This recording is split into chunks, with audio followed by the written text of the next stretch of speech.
I'm Elizabeth Ashley, the Secret Healer. Welcome to my channel, list of essential oils and their uses. This video is about essential oils for PTSD. First of all, I'm so sorry that you have had to find your way to this video. It shows that things are not great in your life.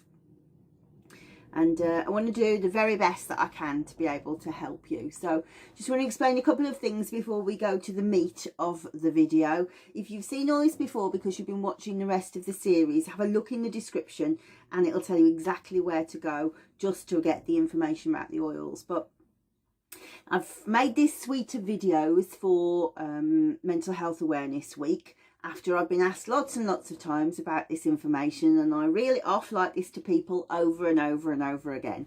And somebody said to me the other day, what if they didn't ask you? What if you just put it all down out there for people? I was like, yeah, could do that. So here we go. Now, because mental health is the largest scope, and because we're using essential oils which work energetically, and I'll explain that in a minute, different conditions, different issues going on in your life will require different energetics to take place. So for example, if you want to feel relaxed, then lavender's fantastic. It makes you slower and calmer and more blissed out. But if you want to concentrate, remember things, get your memory right, then you would use rosemary, which is stimulating, invigorating, sharp. So straight away you go, ooh, they're different to one another. And so if you think about, I am anxious and I am depressed at the same time, then we want soothing oils and uplifting oils, and again it becomes complex. So what I've done is I've made a series of different videos. So I want you to go down now and go, is this exactly the one for me? Now I'm guessing here you won't have gone to the wrong one. If you've got PTSD, you've got PTSD. And so that is absolutely the right place. We're going to look at, first of all, we're going to talk a little bit about the condition itself and the challenges.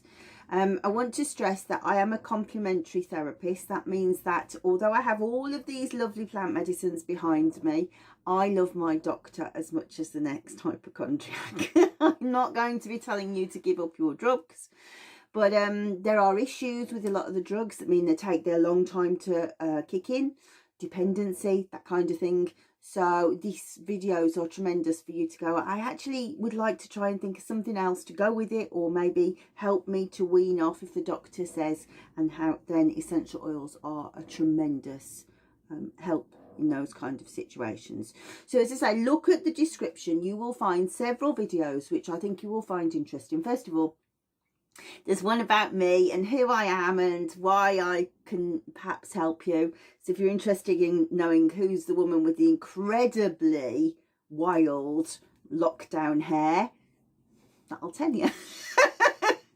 Next, have a look at a couple of other videos. So do essential oils really help? And how do essential oils work? So there are a couple of issues that I wanted to address. Namely, that I am a clinical aromatherapist, and so I am keen on your health from that point of view of I want to see you get better. A lot of the videos on YouTube, not wrongly, it's not a criticism, it's just to point out that a lot of them are made by people who want to sell you the essential oils. So their information is a little bit skewed, and so you might find, and there's other things like, I want to explain why scientific research sometimes A and B sometimes doesn't mean C, and sometimes you see that skewed a lot in essential oil research. So let's be fair to you, and if you're interested and you think actually yeah I would be interested to know that, then have a look. That's listed in the essential oil in the description as well. So here we go. Right, so first of all, PTSD. Probably I don't need to tell you what it is, but let's, for clarity's sake, let's talk about it a little bit. Of course, it's an anxiety disorder, and it's triggered by traumatic events. Now, this is one of the key areas where it's different to other mental health disorders. Things like anxiety and depression tend to get worse develop over a period of time, potentially through chemical imbalance. But with PTSD, it's in response to something that went bang. So potentially you may have been a perfectly healthy, happy person with no mental health issue whatsoever. Something awful happened and it disrupted your nervous system irreparably at this point. So you find, so you're not unusual with that happening in the UK. And I'm talking about the UK here because A, I'm in the UK, but B, I think PTSD is particularly under-researched and unknown and misunderstood in this country. So, but in the UK alone, 2 million people are living with PTSD. And of course, these can happen from any number of things. We think of PTSD in terms of war, and yeah, it does happen. Definitely. You know, we see these statistics of these veterans and the things that they go through and the things that our society puts them through when they come home, which just make me cry thinking about it, and I'm going. But it can be any traumatic event. So it might be a severe injury. It could be witnessing something that you've seen. It could be domestic violence. I mean, I personally suffered from PTSD after being in a violent relationship for a long time. Or it could also be something like a traumatic childbirth. And childbirth's an interesting one because we'll talk about the length of the trauma later on. And you'll see that that's an interesting dynamic that happens. Of course, it could be childhood, sexual injury, any of these things where you felt threatened, I guess. There was a danger to your life and you thought, oh, what's happening? And something, you know, as a healer, I won't talk very much as my role as a healer here because this is quite a scientific video, but as a healer, I do a lot of work on the aura. And when you've seen PTSD, it's like the etheric bodies, there's 7 layers of the different sort of bodies around the body, they fracture. It's like everything comes distorted. The mind falls into the emotions, it falls into the spiritual body, and it's like there's like a fracture right across it. And you can see how literally the person seemed to jump out of their skin. So that's very interesting. But frightened to death is a clear distinction here. Now, as I say, of those 2 million people in the in the UK who are living with PTSD, that's a 2019 statistic. So unusually, it's quite recent. Only 1 of 4 people will get treatment for it. So that's interesting in itself. But if you are in the UK and you watch the government talk about how much money they're ploughing into the economy for this vaccine, that vaccine, this furloughing at the moment in lockdown. You know, they talk about billions of pounds, hundreds of millions, so many billions for that, hundreds of millions for that. PTSD per year gets £400,000 research in the UK. So it's really, really misunderstood and underdeveloped in this country.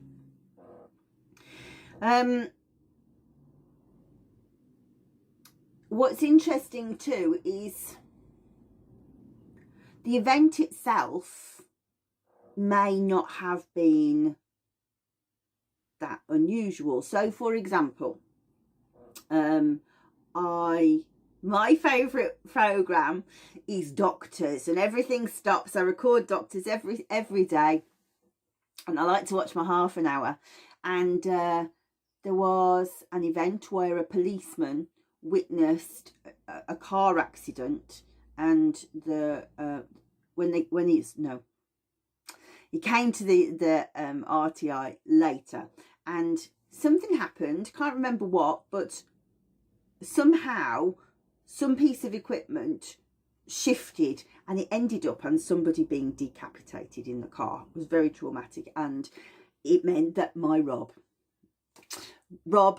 suffered from PTSD afterwards. So the distinction there is it could have been a commonplace thing. Now, being decapitated is not commonplace, is it? But attending the road traffic accident for him, the RTA, would have been commonplace. but it was the degree of emotion that meant that the PTSD took place. And that's, again, an important distinction to know, that it's not the event, it's how you felt about the event at the time.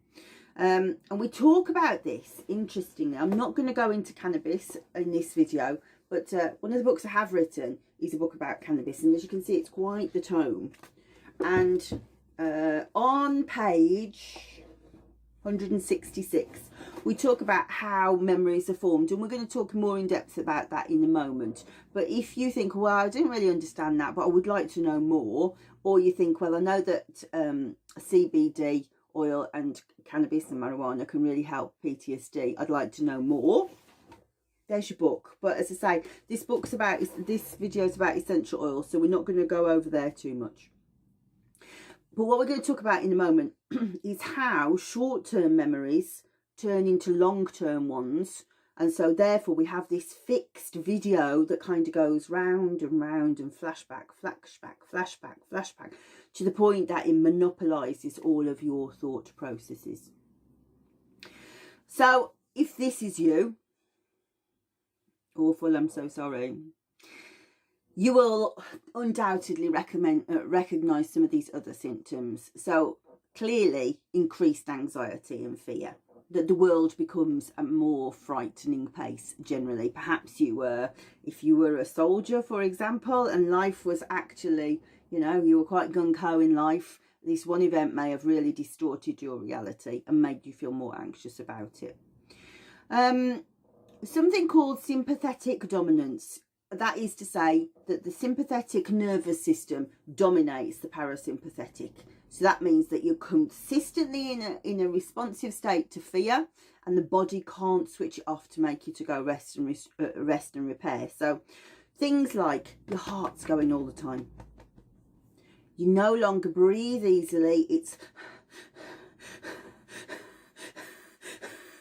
all of the time. There's shallow breathing. You can't seem to get the air down into your lungs. That is your sympathetic nervous system controlling your body.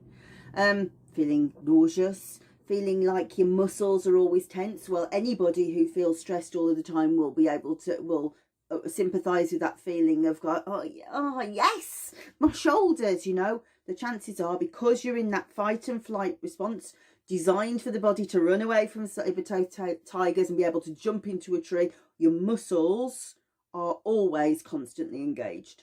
So without the parasympathetic nervous system being able to switch it off, you never switch that off. So potentially you are feeling a lot of muscular tension, and we'll talk about that in a second. I'm sure that nightmares, insomnia, I mean, that's a horrible cycle that I see quite a lot with my patients, that they can't go to sleep. And the reason why they can't go to sleep is because they're frightened of the dream they're going to have that they're going to go when they go to sleep. And in case I forget to say this later, because it's not an essential oil, what I use for people like that is a batch flower remedy called Rock Rose. So search that out. You just put a little bit under your tongue, and it's fantastic for nightmares. I would have forgotten. I'm sure that you recognise feelings of depression, of sadness, but helplessness. Awful, all-consuming, and a lot of related to the anxiety. But also that disconnection that you feel from people, of being close to people, and that's not an immediate reaction, although the feeling of maybe disassociating, looking at yourself from outside and just kind of going, what's she doing? That's a response to shock. But you might feel alienated, alone, emotionally disconnected, numb. All of those things are a response to that trauma. Of course, why wouldn't you feel angry, irritable, and have difficulty concentrating? And this is what I was saying about this idea of, right, if you are struggling to concentrate and you're having rosemary oil to help you concentrate, potentially you've searched best essential oils for memory or something like that, and you're staring at it, but that rosemary will make you far more on edge. It's sharp, so that's why we do these, I'm doing these videos differently, because the nuances are important. And physical aches and pains. Now, before I started recording, I meant to look this up specifically to get my memory in place, but one of the areas that I'm well known for in my field, I train professional aromatherapists, and I run a program for therapists about pain, treating pain on different levels. And we talk about the complexity of things like fibromyalgia in people, in veterans. And if you compare people's reporting of pain from the Vietnam War, the veterans there, they had around about 3-4 other complicating factors. But for people who've been to Afghanistan and Iraq, then you're looking at around about 12 different complicated factors. So many different types of pain.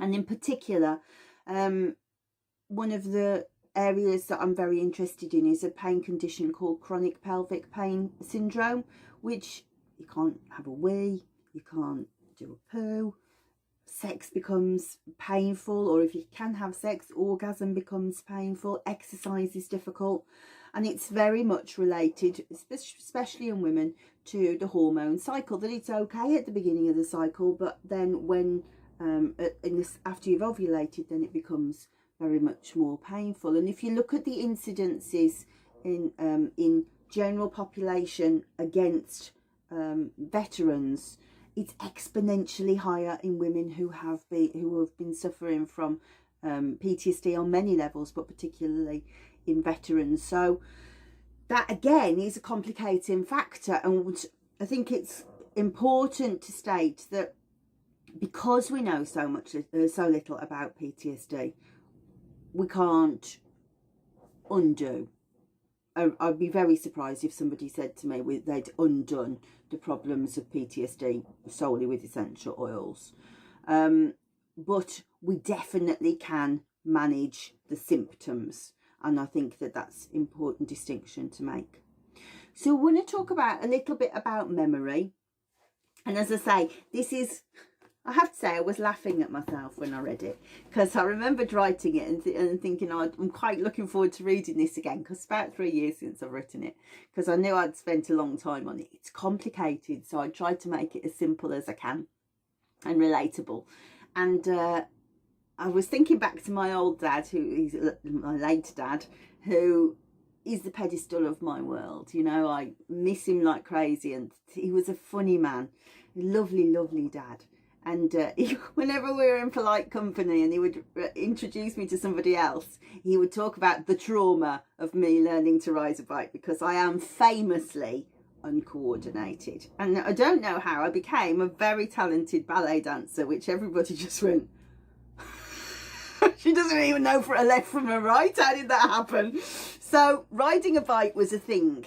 So I'm going to talk about this now to explain a little bit about how the memory works, and how we've come to this awful point that you have come to watch me on this strange video. So it's talking, before we get on to the trauma of the bike, let me tell you a little bit about what's called the endocannabinoid system. That's what cannabis works on, but obviously it's in the body. So even though if we don't talk about cannabis that much, it is important to know. So it's an endocrine system. So an endocrine system means it controls hormones and neurotransmitters. And actually, it's our primary endocrine system in that it controls everything in the body. But it's only just been discovered.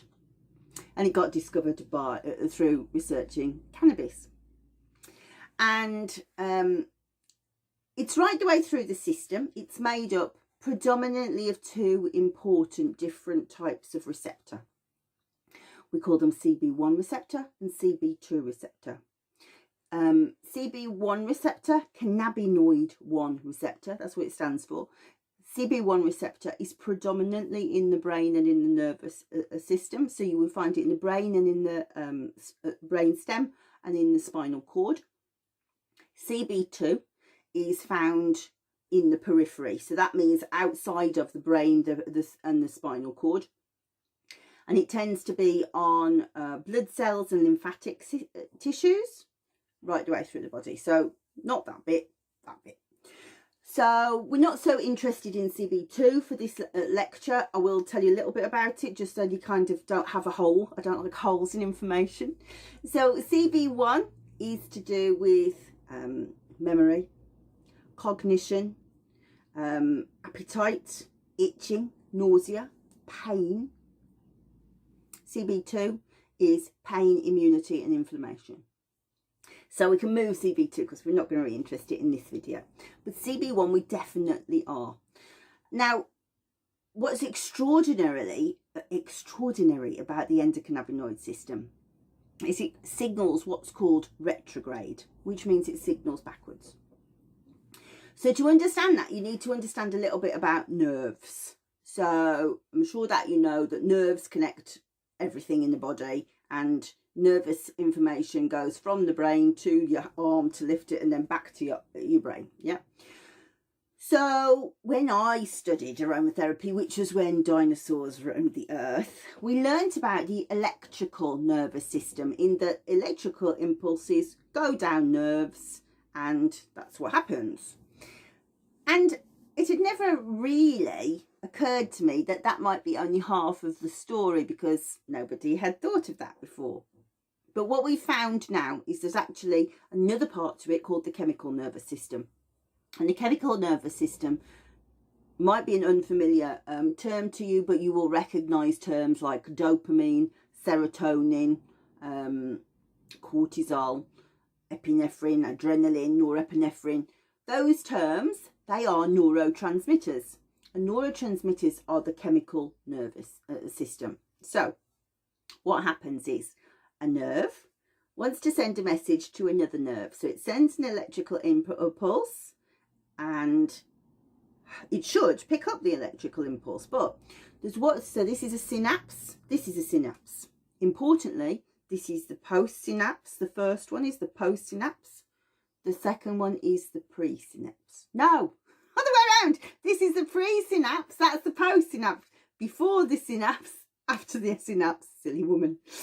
So when the message is going across, at the end of the nerve is what's called a bouton. And the bouton is like this chemical wonderland. It's like a cupboard full of great tricks. And it goes, right, what do we want to send? What message do we want to send? We want to send a good message, a bad message. And when it knows that, then it will send neurotransmitters across the gap over here.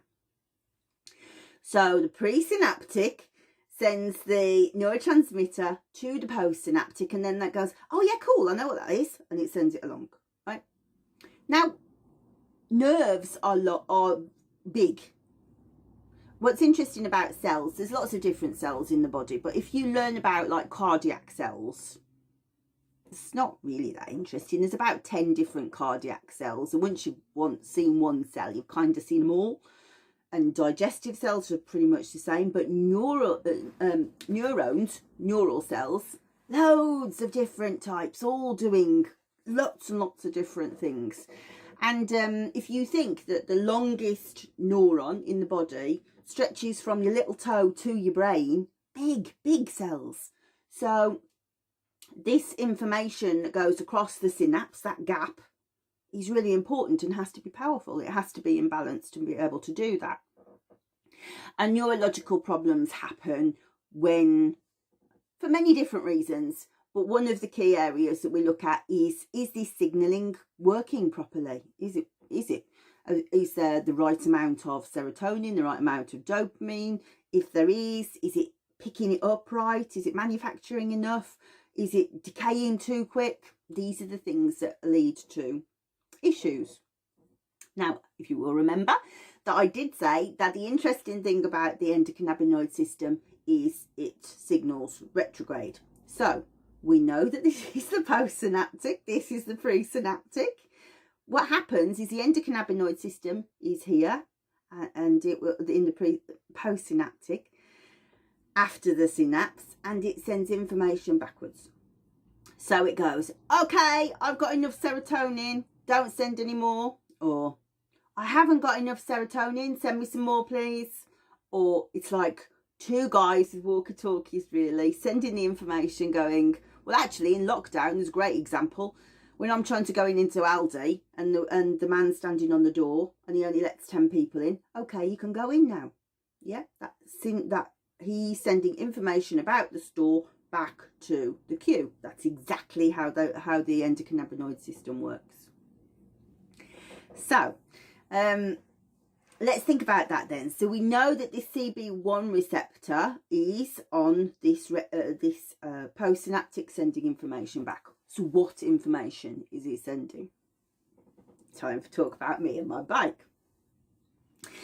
So Dad would always say it was such a trauma. It took me 3 weeks to get her to ride a bike. Well, that's the abridged version. Because I know for a start off that it took me 3 hours to get my foot off the floor. He was going, it's okay, take it off. I was like, It's typical behaviour of me. In fact, now, when my little one goes, come on, let's skateboard, I literally cannot get my foot off the floor to skateboard. So this is not surprising to me. It's just funny to know that it's not new. So, but I did eventually get it off and I managed to wheel down the road and splat. Really hurt myself really badly. Mum had spent ages making me these, I have to say, dodgy dungarees. I do remember that they were very dodgy. They had red Indians on them or something, but I put my knees through them. So Mum was really pleased with that. And I was crying. I'd got tarmac in my hands. I got knocked up knees. Well, of course, next day Dad was like, last thing I want to do now is bike riding, but come on, let's do it. So I'm getting on the bike and I'm thinking, well, let's think about that. What was going on with the synapses? One part of my brain's going, foot off the floor, foot off the floor. Come on, you can do it, you can do it. Another part's going, are you kidding me? You know you can't do it. You know you can't do it. The other one's going, just push the pedal, push the pedal, push the pedal, push the pedal. Another one's going, which one's the brake? Which one's the brake? Which one's the brake? Now, if you think about all of this, every one of those thought processes and this thing of move your foot, move your foot, move your foot, they're all firing nerves at one time. And so every one of those creates a synapse. So at the end of day 2, when I still haven't done it, what do you think my brain looked like synapse wise? Look it up. It's definitely should be in the dictionary, synapse wise. Well, I can tell you now, it was a heap of debris of all those things that I hadn't achieved. And so hopefully I went to sleep. Not guaranteed, because I wasn't a good sleeper as a child. That's a thing in itself. But when you go to sleep, your brain sends in the cleaners. It's like sending in Jacques out of Finding Nemo. Clean, clean. Which synapses does he clean away? Well, that's an interesting thing in its own right, because, and it's what we're going to talk about now, we want to talk about LTD, long-term depression. Not chronic depression, that's a different thing, and not a limited company. This is LTD, this is about how it clears away the synapses. It's got nothing to do with depression, it's just a silly name somebody's picked. And LTP, long-term potentiation. Long-term depression is how we sweep away the rubbish. Long-term potentiation is the one that goes, okay, yeah, that one can stay, we'll use that, that'll be where we work from tomorrow. So you know how you develop your knowledge, develop your learning? That's exactly what this is, right? So LTD, long-term depression, diminishes the synapses. LTP controls plasticity. That is creating new ones. And it's right the way through the nervous system. But let's concentrate on just a couple to make it easy. So the LTD in the cerebellum controls motor learning. So that was the part that said, well, yesterday you managed to get your foot on the pedal, push. You can push, you know you can push, you know you can push. So the next day you would be able to just push it. Everything else would be moved away. It would remember, just push it. Okay? The LTD in the hippocampus controls decay of memory. So you just forget that now. Let's put it behind us. that whole thing of putting it behind us is controlled by LTD in the hippocampus, but also spatial memory. So in terms of, right, okay, I can do this, don't just remember to push, remember to pedal, remember to pedal, remember to pedal, turn, no. Smack, I'm gone again. Again, that's in the hippocampus. So these are working overtime. And what's interesting is at night, when you go to sleep, the hippocampus wipes out all the mishaps and only keeps the ones that are relevant. I think that's fascinating. Now, let's for a minute leave behind this traumatic, poor old dad. Maybe I should try again. I think I could ride a bike still. I did pass my cycling proficiency badge, I did. But if we leave the traumatic bike incident and go on to something more pleasurable, has to be something interesting, something that makes you happy. So for me, that would be conjugating French verbs. So when I was, I don't know, 13, I would walk down the road surprisingly alone and go, mon, ma, me, ton, ta, te, son, sa, se, notre, no, votre, le. That is, if you don't know, the different versions of my, so my feminine, my masculine, my plural, and so on. And so I was very good at that. And I liked doing that. And then, because I couldn't leave it alone, when I got home and I was practicing my ballet, not my bike, my ballet, we would do a port de bras. If you don't know what a port de bras, it is a carriage of arms. So, da, da, da. 3. It's a waltz. So you can do a port de bras to mon, ma, me, ton, ta, te, son, sa, se. 30 years on, I can still do it because I did it loads and because I really liked it. And so LTP has gone, right, we need that then. Do we ever? Yeah, I used it. But, so, what you will need to recommend, what you need to understand then is these CB1 receptors are the guys with the walkie-talkies who are going, yeah, you can clear that one away. No, she needs that one. Now, one last part is spike timing dependent plasticity, STDP. Now, again, this is controlled by lots of factors, GABA, glutamate, different glutamate receptors, etc., but including endocannabinoids. How the brain chooses which ones to keep postsynaptic and the presynaptic fire together.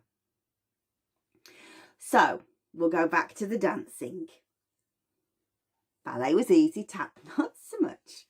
So any of you who've done any tap dancing will recognise that you do a shuffle, a ball, a change foot. Shuffle, ball, change. Shuffle, ball, change. Remember, Elizabeth doesn't know her left from her right, has no coordination, so shuffle, ball, change. Shuffle, ball, change, shuffle, ball, change. You see how they're not fluid? But eventually, probably when I've gone, probably we get to shuffle, ball, change, shuffle, ball, change, shuffle, ball, change, shuffle, ball, change, shuffle, ball, change. It's fluid and they are firing together. And so now, long-term plasticity, I can still do it regardless of whether I practice or not. Now, what that seemed, excuse me, all very random, but no. 2 things that were important. The first is that if they fire together and there's lots of it, it will stay, right? So when you are in a fear situation, bang, it will stay. The job of the endocannabinoid system is to make sure that there aren't too many synapses at one time, that they do get cleared away, but also that not too many are released. So hopefully when you go to sleep, that settles down. Now, if you are in a PTSD situation and you're not going to sleep, I'll let you work that out for yourself.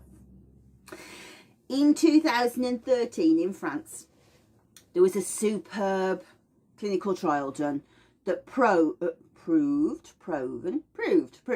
that stress makes this system go haywire. They studied some mice. It's always mice. And actually, when I at this point, I should tell you to go and watch the Do Essentials Really Work, because it talks about the importance of animal trials and can they be relied upon or not. But they wanted to study a band of fibres that stretch the surface of the thalamus. The thalamus is a part of your brain. It's called the BNST, bed nucleus of the striata terminalis. Now, I did a lot of LTP before I came on, and I went BNSD. So it has kind of stuck. Whether it'll be still there tomorrow remains to be seen. But what the bed nucleus of the striata terminalis do is they serve as exits for messages from the amygdala, which is the part of the brain that recognises fear and registers fear, to the hypothalamus, right? The hypothalamus is where you store memories. Now, its function is very, very clear, that it monitors threats and it modulates our anxiety responses. So what that means is it controls the level of stress by modulating what's called the HPA axis. And if you watch my stress and anxiety video, you'll know I get very excited about the HPA axis. But what it basically is the catalyst of or the trigger of domino effect, is what I'm trying to say, of the parts of the brain that goes, I'm frightened, okay, what should I do about that? Tell the amygdala. Okay, the amygdala tells the adrenals, send out panic sort of hormones to be able to relate to that. Short version. But what's very, very interesting that we've learnt from these mice is it doesn't do it immediately. So you have to have been in a fear situation, held in that fear situation, held captive by the fear, if you like, for 10 minutes before that HPA axis changes. So therefore, when it does, it will then kick in either inhibitory ones that say, no, that's not, calm down, or excitatory ones that goes, whoa, this is worse than we thought. So to put that in an easy form, when I was just making my breakfast and I was having a drink, my son crept in behind me and then he went, boo. Well, I thought it was over there and he was over there. I went, how did you do that? It made me jump like nobody's business. But because it wasn't 10 minutes, actually, no, it didn't take years off me at all, because it didn't make the stress response. And so therefore you do not get PTSD from people making jokes or, playing tricks on you. It is an actual event that your brain continues and goes, actually, you know what? Fuck, this really is real. And it's that timing that makes the difference. Now, most people will get better from PTSD in a few weeks, hopefully. About 2/3 of them respond to CBT. CBT is absolutely fantastic. I can vouch for it myself. As I say, I had treatment and I was better in 6 weeks. Very, very, very good. There's lots of research and good results coming out of EMDR, eye movement desensitization and reprogramming, and also exposure therapy. EMDR, very simplified. Your brain can't focus on the line, on the moving pen in front of you and the flickering, and so it moves the memory into a different part of the brain. Oversimplified ridiculously, but very, very helpful. Exposure therapies involves putting you into a situation where you face your fear, but in a very safe environment. So you move away from the fear and you're able to look at it objectively. Very, very helpful. The problem that you've got is waiting lists, woo, ages long. But also there's a dearth of practitioners. There's just not that many people qualified or who know what they're doing in these. So again, a very poorly understood condition. So if you are waiting to see one of the geniuses who really knows what they're talking about, you could be living in hell for a long, long time. So in these situations, essential oils can be very, very helpful.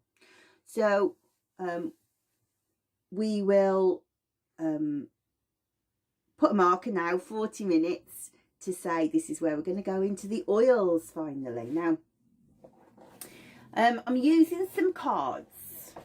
These cards are from my Tongue of the Trees cards. These are designed, they're essential oil oracle cards, and they're designed to tap into what's going in your subconscious. And with PTSD, more than anything else, that's really important, because it's your subconscious mind that is controlling your conscious mind. It's overriding it and it's deafening it with its shouting.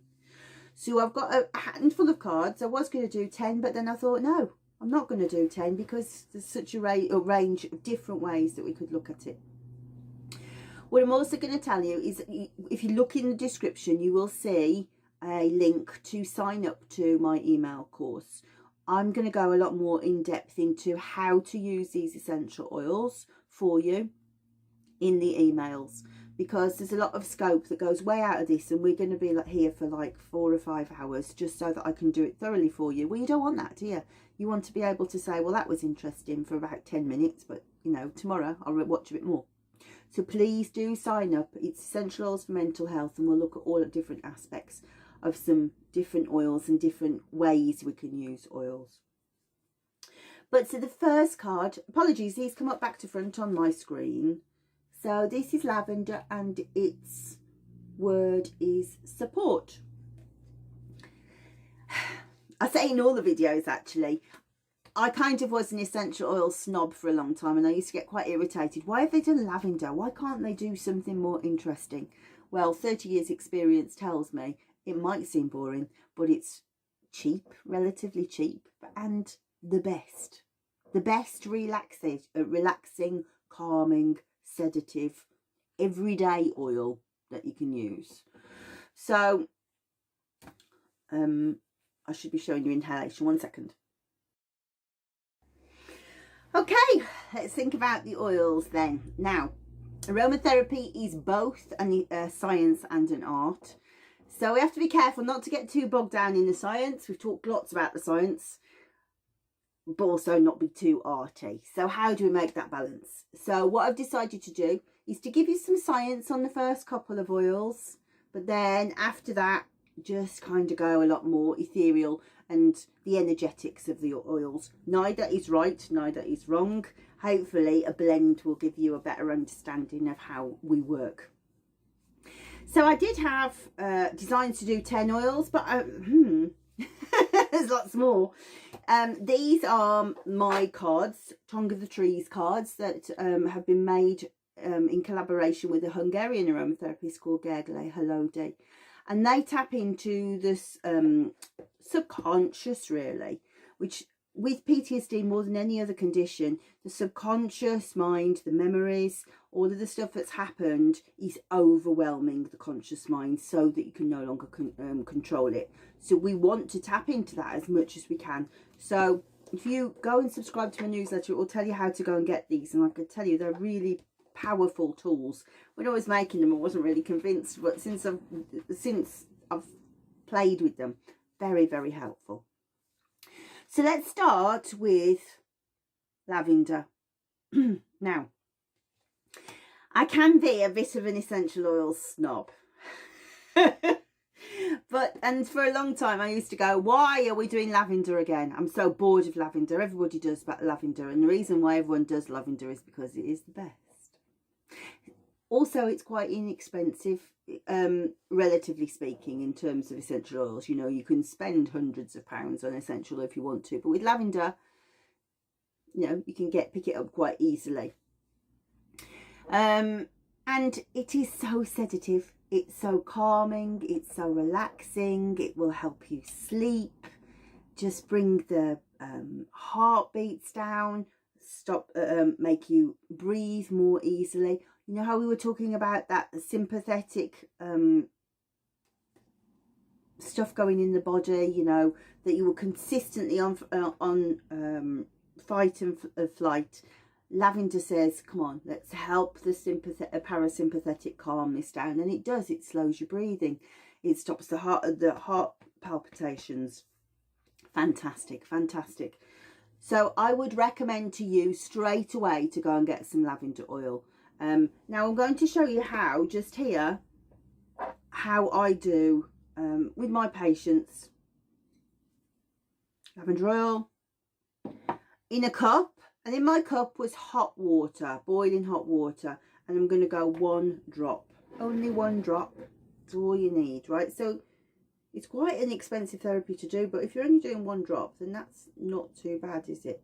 And I've thankfully picked an oil that won't take too long to come out the pot. If I'm doing vetiver, I can do a whole lecture and it still hasn't come out. Or myrrh. Now, we're not drinking it. Don't drink it. I'm not going to go there, the reasons why, but hey, but most of all, it tastes disgusting. What we're looking to do is we're going to let the volatiles, the molecules that rise up in the steam, go to our brain. It's the brain that's not working, when the amygdala, the hypothalamus, all of that stuff, isn't it? When we inhale these molecules, they go up the nose, onto the olfactory bulb, where there are 100,000 receptors to take it to the parts of our brain that are going haywire.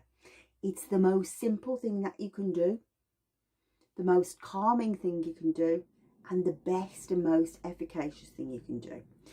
So, you know, when you look at essential oil marketing at the moment, they're very, very engrossed in topical, putting it on the body. And of course, it has its place, but with this, inhalation is the best.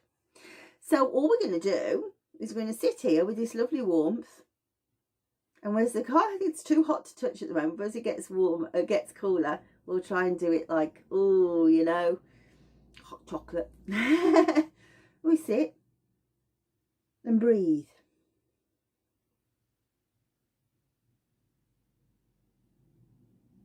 Very, very simple.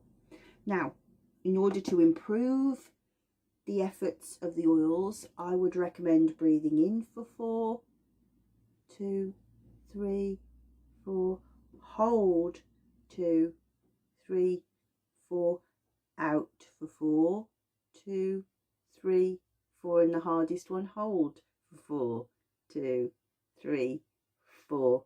In for 4, 2, 3, 4. Hold 2, 3, 4. Out for 4, 2, 3, 4. Hold 2, 3, 4. That square breathing, you know, beautiful, so calming, brings everything down. And you know, if you can focus on 2 things, and you can focus on thinking about that 4. If you can't do the 4, don't worry, just breathe slowly in, slowly out, but really contemplate, ooh, what's going on in that? Find your way. I always say, find your way around the architecture of the blend. Can you smell the top bits? Can you smell the bottom bits? Can you smell the stuff in between? How does it make you feel? Very, very important. How is that making me feel?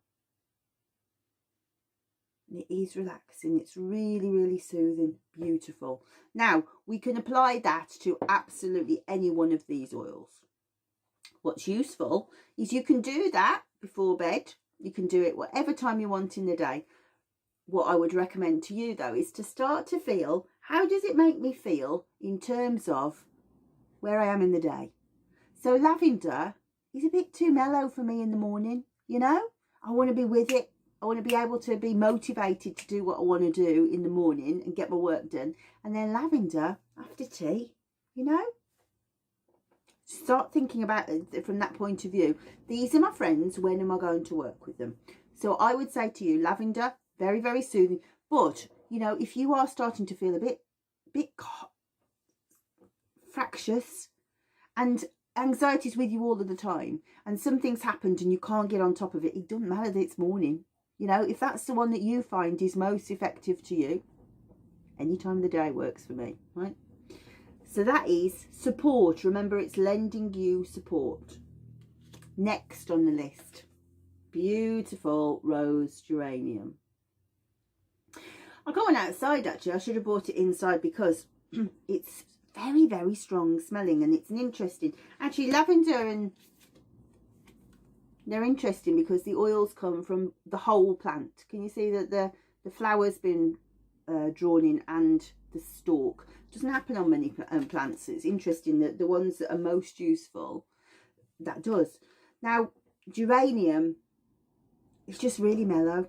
I can't, it's supports the adrenals, which are what are firing these stress hormones all of the time, and it's so balancing.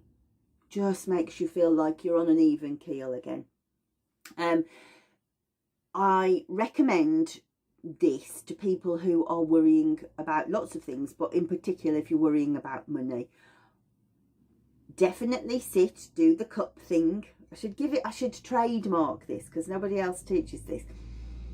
Do the cup thing, but for geranium, a couple of drops in your bath. Makes you feel like the world is floating away. Very, very important oil.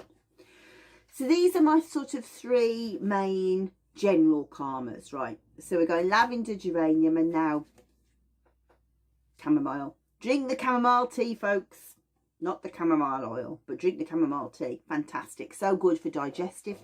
If you're finding that you have these somatic things going on in the body, so you've got the pounding heart, the breathing, but IBS in particular, such an important oil for digestive problems, but also inflammation. If you are one of those people that I was talking about earlier who thinks, I am always in pain,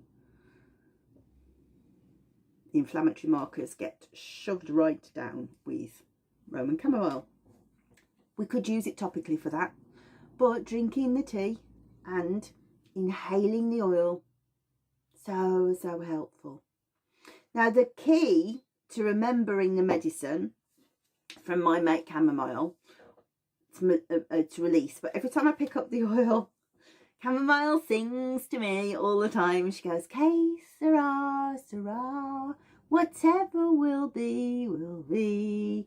And you know, when you're worrying about stuff, that mentality is really helpful. And I always, you know, like we watch, she's got a long stalk, very long, thin stalk, and she looks like a daisy.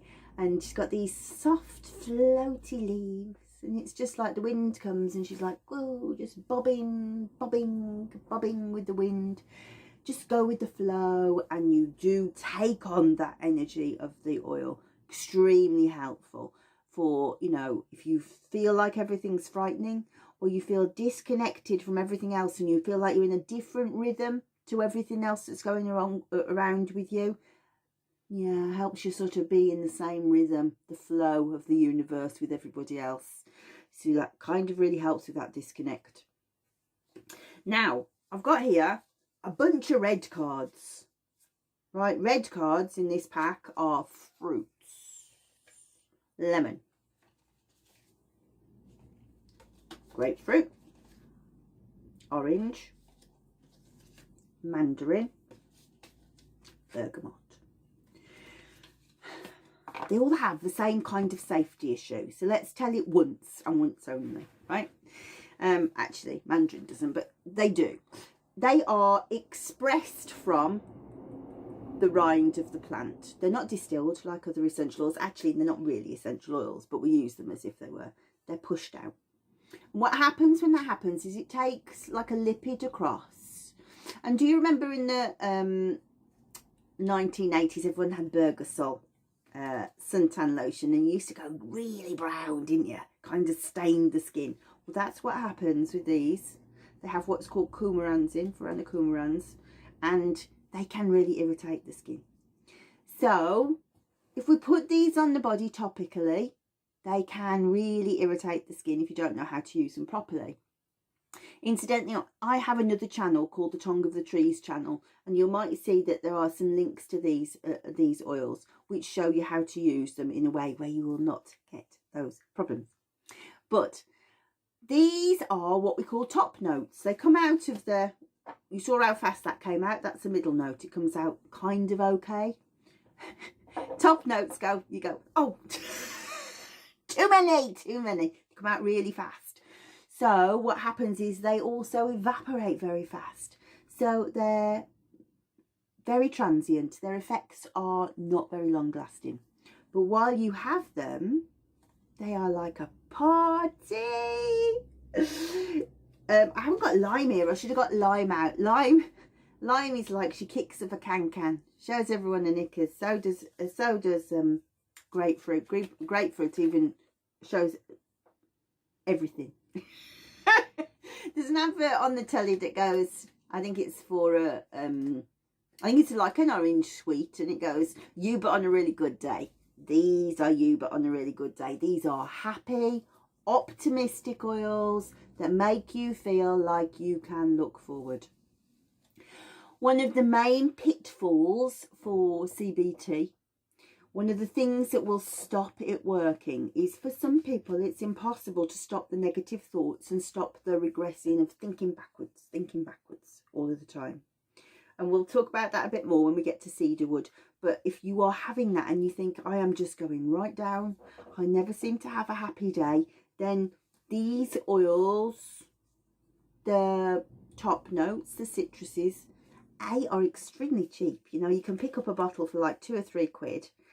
And, you know, just inhaling them, just doing the thing for 5 minutes really makes a difference. Now, what I would also recommend, if you're using those kind of oils, this is an aroma pendant.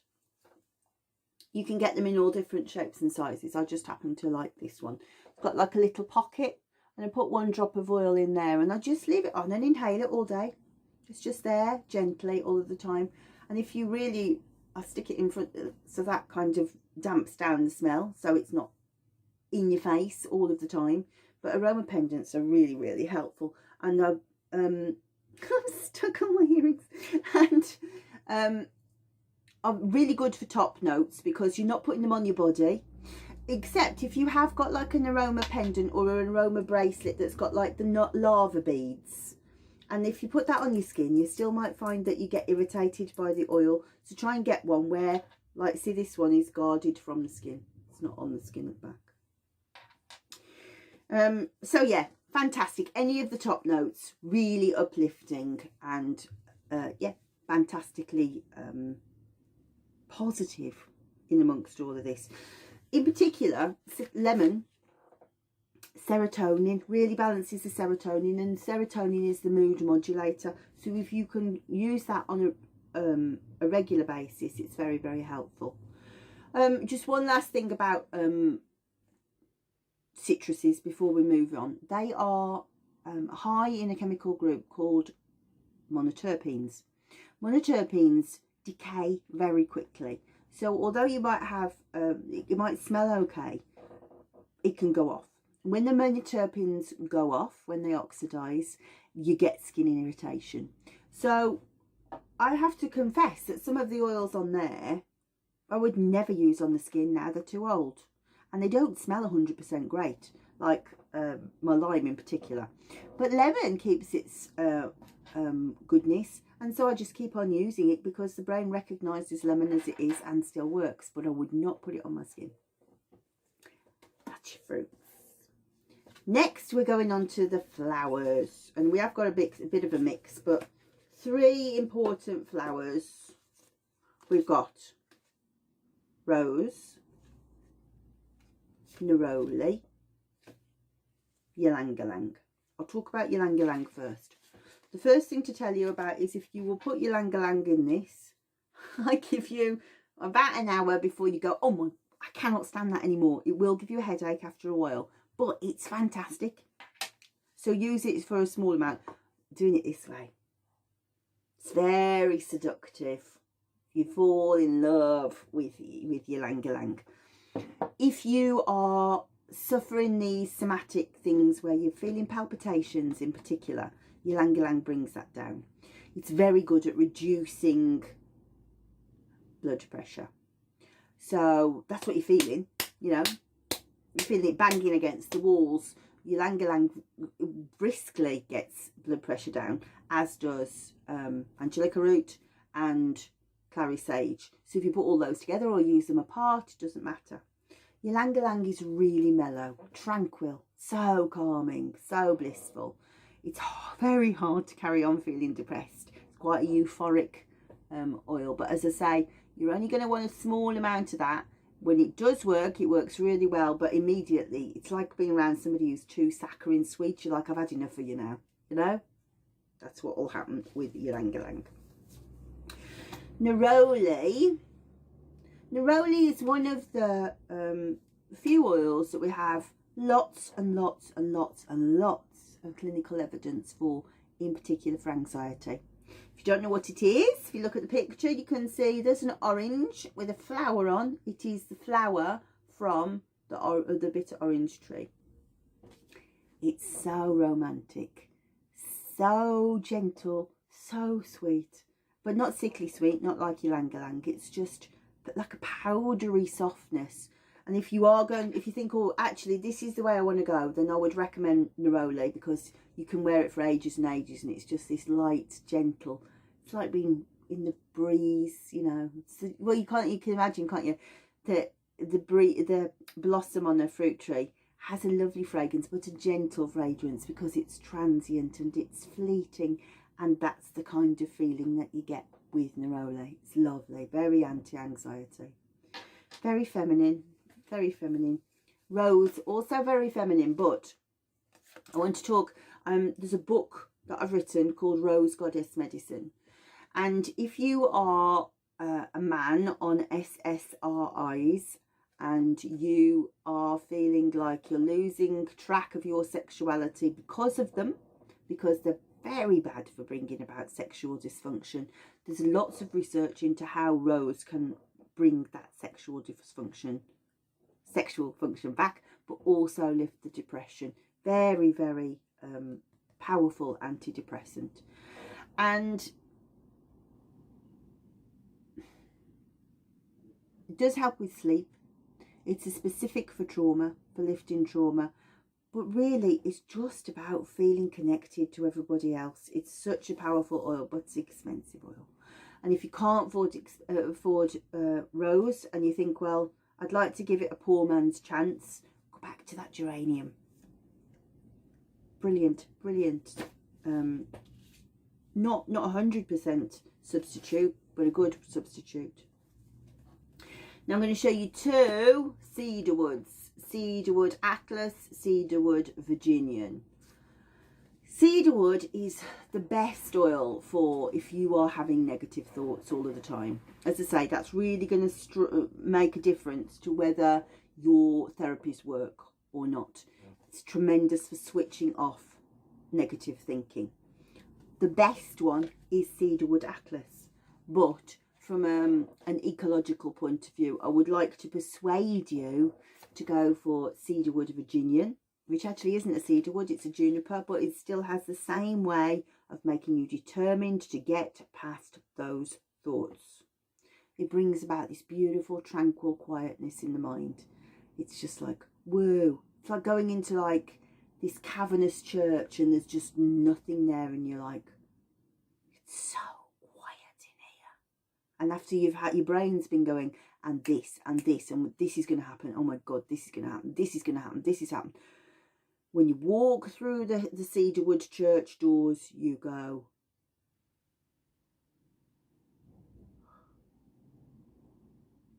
it's gone. It's gone. And I haven't picked out patchouli, but patchouli does the same.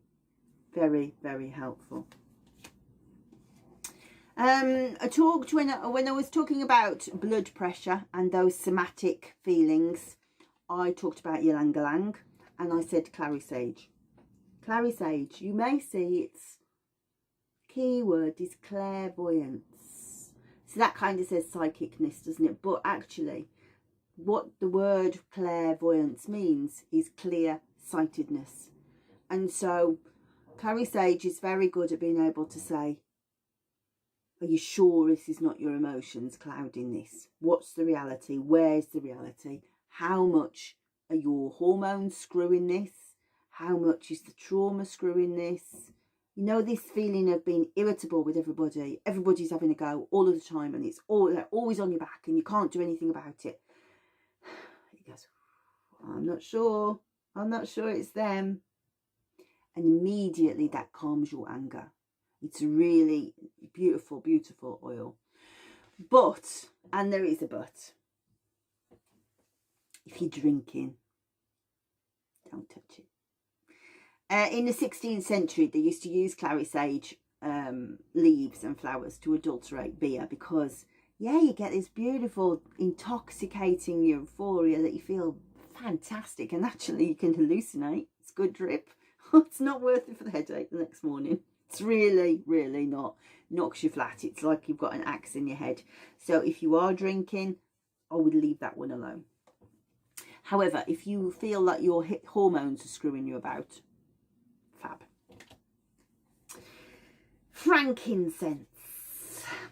Safeguard. Should find a way to do this without sticking it in front of my face, shouldn't I? Such a tranquil oil. Really is beautiful. It slows the breath. It stills the mind. And it opens the airways. So if you are feeling that you can't get your breath, panic attacks, anything like that, shallow breathing, do exactly what we said. One drop in there. Sit with it. If you sign up to the email course, though, I am going to do a little rollerball recipe that shows you to have in your handbag or in your pocket, so you've always got it in case you flip out. And we use frankincense as well as some other oils, but frankincense in that because it slows the breath, calms the breath. And if you have ever been in a church where they've swung the censer, that's frankincense in there, and it brings this kind of quiet, sacred space to an area. And it's a bit different but similar to what I was talking about, how you walk into cedarwood realm and it's empty. When you walk into frankincense realm, it feels holy and not sullied, not dirty, if that makes sense. And well, I struggle to identify with that. A lot of the people that I've treated have said to me, it feels like the first clean space I've been in that's free of all this shit. So frankincense, beautiful. And yeah, we can use it in lots of ways, but the most useful, quickest way is to do your pot of water. Now, yeah, so black pepper, funny choice. Definitely a funny choice. Also, one that I haven't got here because it's not one of the tongue of the trees cards, but sage. Sage is an oil that I would recommend everybody avoid for topical use because it's high in a constituent called thujone. Thujone's a difficult one, produces heavy bleeding, for example, in women. If you have ever had any absinthe made from wormwood plant, and it's high levels of thujone that make it psychoactive, that you have the green Tinkerbell going off your head, you know, because you're tripping. It's the thujone that does that. But that's useful because thujone is one of the very, very few constituents we know, apart from THC in marijuana, that will lock onto the CB1 receptor. And we've talked about how important that is. So if you take some black pepper, I'll talk about black pepper in a minute because black pepper doesn't have thujone, but black pepper and sage together in here, beautiful. Very, it's quite shamanic, you know. You feel a bit trippy. Please don't drink it. Please don't put it on. So thujone is one of the constituents that will work with the CB1 receptor and help that endocannabinoid signaling to help you release, hopefully, some of the symptoms that are going with this. But also there is a component within black pepper called piperone, which same kind of ketone, thujone, which also to a very, very mild degree, mild degree, binds to the CB1 receptor. So it wouldn't be my first choice, but if you are interested in going down that sort of almost like psychoactive route, black pepper and sage, interesting blend. And of course, probably goes without saying, but maybe not, doesn't need to be an essential oil. You know, if you've got some black peppercorns and some dried sage, dried wormwood, do not use wormwood essential oil, but it grows in the garden, in your pestle and mortar. Tripping, don't snort it, don't put it up your nose, turts. We're near the end, but probably, in my opinion, the most powerful thing that you will find is spikenard. I'll put it down at the bottom of the list, but really it's the top of the list for trauma. If you are absolutely freaked out by fear, there is no more sedative oil. It's freaking fantastic. And I've written a book about spikenard. It's a very, very interesting oil. And potentially is the oil that Mary of Bethany washed Jesus's feet in before he was crucified. It's very, very ancient. And we see it in incenses and anointing oils. Very, very sacred. But goodness me, it's fantastic for switching off fear, but it is a protected oil. It's very, very rare plant, so it's going to cost you a bit, but also I would recommend using some of your other oils for everyday stuff. This is the scary days. And two last ones. I'm going to talk about these more in the email course. Vetiver, very grounding, very, very stabilising, very, very calming, very, very tranquil. If you're feeling like it's all going on in your head, it drags the energy right down to the floor, makes you feel anchored. So if you feel like stop the world or want to get off, or you're losing time because you're just zoning out a lot, sounds weird, but it happens a lot with PTSD. I'm sure that you've probably saying, oh yeah, that has happened to me, now you say that. Or you're disassociating, Vetiver. And last but not least, the bossiest of all the girls, sweet basil. Particularly if your PTSD has come from being in the military and you are struggling with not being shouted at and given orders. Oh, she does that. She's tremendous fun, but her key message is get out of your head. She's very empowering. On the card it says empowerment. Stop thinking about this and do. Absolutely. I talk about her on another video where I say if you were looking over the edge of a cliff, she'd push you and go on, see yourself fly. She's like that. But if you think, I am so sick of being paralysed by these thoughts and I can't do anything because of them, use her. One drop. I'm not saying immediately you'll be on the bar showing your knickers, but it's taken me there before now. So yeah, very, very helpful. So like I say, in this video we're talking entirely only about aromatherapy.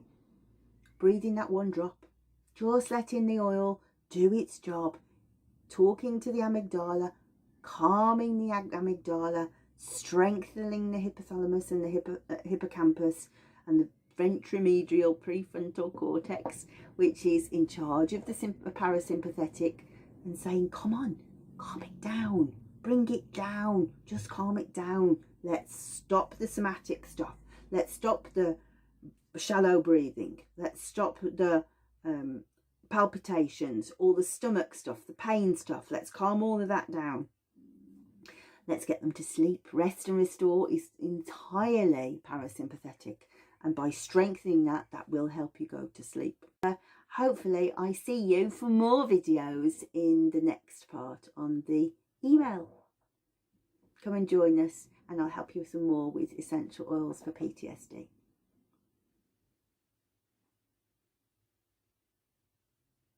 So you get your phone, you turn it this way up, and then there's a little red subscribe button. Turn it grey by clicking it, and then there's a little bell. Click that and press all at the bottom of your phone or tablet or computer. It will say you will receive all notifications. And then there's a little hand with a thumbs up. Click that, it'll turn it blue and it says added to your liked videos. And there will be comments. And if you want to, you can send a comment and say like hi's to Mum and Dad, like. And then the link to the next video will be in the description below underneath the video. So, bye!